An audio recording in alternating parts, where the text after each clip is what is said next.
Cette série de vidéos est l'occasion pour moi de partager avec vous 10 idées personnelles et paradoxales sur la créativité.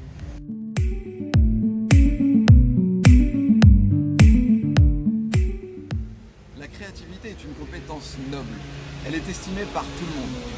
Heureusement ou malheureusement, on va toujours préférer quelqu'un de créatif à quelqu'un qui aurait d'autres compétences. Par exemple, à quelqu'un qui serait méthodique, besogneux ou résilient. Par conséquent, la créativité est devenue une compétence ostentatoire. Chacun a envie de montrer qu'il est créatif. Et la façon dont il va s'y prendre, c'est généralement qu'il va essayer de créer chez son interlocuteur, chez l'autre, un effet waouh. Cet effet qui, lorsqu'on avance une idée, crée chez l'autre le « ah oh, bien vu, bien joué ». Et donc, eh bien, on pense, et ça c'est une incompréhension, que les grandes idées sont celles qui brillent le plus. Que les grandes idées sont celles qui ont le plus d'effet waouh. C'est faux, je vais essayer de vous le montrer à travers plusieurs exemples de start-up. Premier exemple, une start-up créée par des entrepreneurs qui a créé une prise électrique qui intègre une rallonge de manière à ce qu'on règle cet éternel problème du « je cherche ma rallonge et je ne la trouve jamais pile au moment où j'en ai besoin ». Deuxième exemple, des entrepreneurs ont créé une chaise de restaurant avec une encoche pour qu'on puisse poser son sac sans qu'il traîne par terre.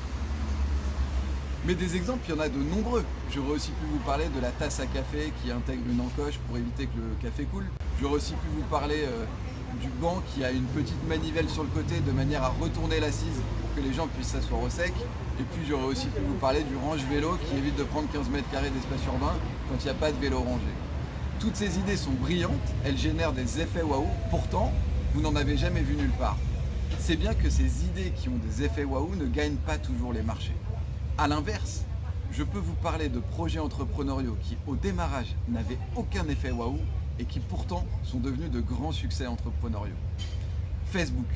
Au démarrage, Facebook n'est rien d'autre qu'une liste de diffusion améliorée.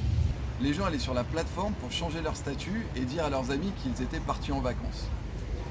Amazon. Amazon, au démarrage, c'est un site de e-commerce qui n'a rien d'exceptionnel et qui vend simplement des livres en ligne. Et puis Twitter. Twitter, lorsque Twitter sort, n'a rien d'exceptionnel. C'est un site de microblogging comme il en existait de nombreux. L'idée de réduire à 140 caractères les posts n'avait rien de brillant ou d'éblouissant. Finalement, et c'est le cinquième paradoxe que je voulais établir sur la créativité, les grandes idées ne sont pas celles qui brillent le plus. Évaluer les idées à l'aune de leur effet waouh est une très mauvaise pratique d'un point de vue business.